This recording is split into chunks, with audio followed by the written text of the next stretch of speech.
A couple years ago, a friend of mine reached out to be a part of a community project. However, this was no ordinary project. A children's museum?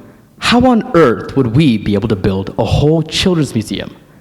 It seemed impossible, but then I realized just how impactful such a museum could be. After all, many of my favorite childhood moments were at these children's museums, and they fueled my scientific passion from an early age. So it didn't take me long to support the project. We were young and ambitious, but fortunate to have the support of adults. Early on, my friend partnered with a teacher who also shared the same ideas and ambition for this children's museum. Soon after that, he involved the city's Powell Youth Council, as well as an adult committee filled with specialists in law and community planning. So in the pursuit of improving education, our team was filled with supporters, young and old, diverse in ethnicity, but also diverse in experiences.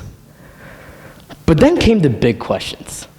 Where would the museum be? How would we fund it? And who could partner with us to help with exhibits? Then the figure came. It would likely take over $1 million to pull off the museum. With the guidance of the adult group, we decided to adopt a different strategy, to use a vacant but older building in our city. The project, also infused with the dynamic nature of our youth council group, decided to market the fledgling museum, helping it be eventually featured in the city newspaper. Whenever we faced setbacks, this team always found a way forward. So I began to wonder, what made our team so effective? As I initially examined our team, I noticed the collaboration of diverse perspectives. At the core of the group, we have the perspective of my friend, a high school student who strives to support his community, but also the perspective of a father who hopes to supplement and inspire his daughter's education.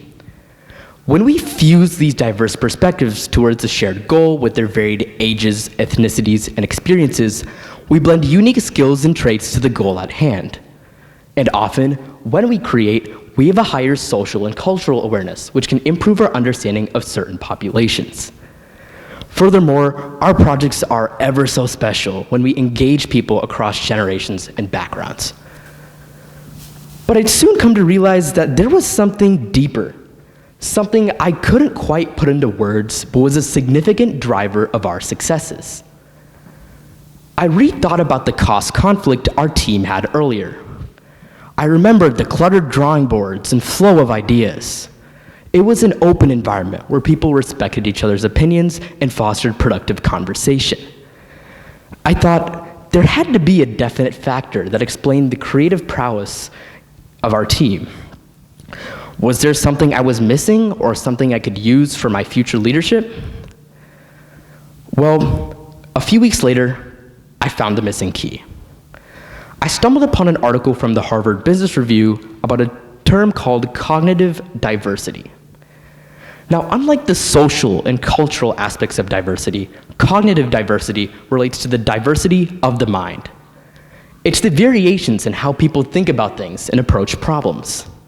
My patterns of thinking as someone more analytical and concrete may be different than that of the next person, so we heighten the ceiling of group productivity through the fusion of everyone's different problem-solving methods. Our group incorporated thinkers of many varieties: analytical, creative, concrete, and more. Oftentimes, we tend to seek group mates who think similarly to us and even hire people in that fashion.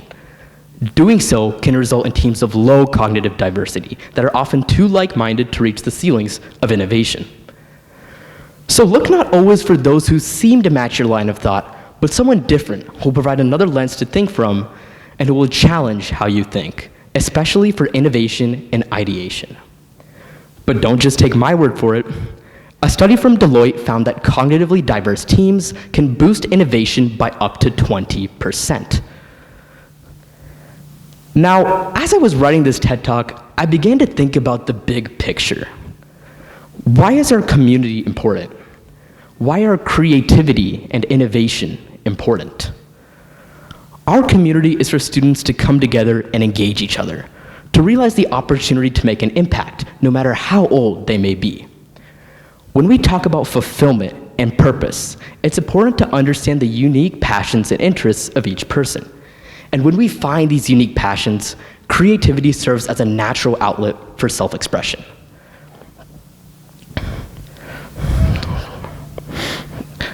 When we find these passions and our self-expression, after that, we know that everyone has unique things to bring to the table.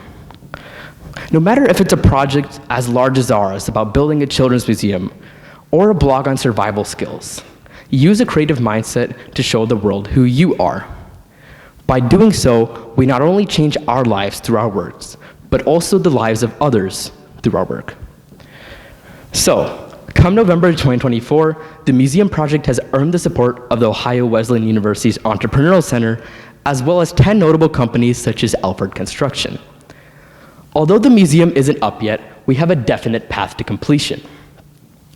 So students, no matter how old you are, know that the best time to explore, find your passions, and engage with them is now.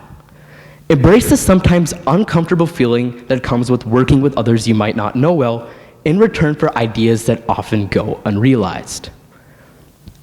So I invite everyone to express your passions, understand the hidden diversity within our minds, engage each other, and enrich the world. Thank you.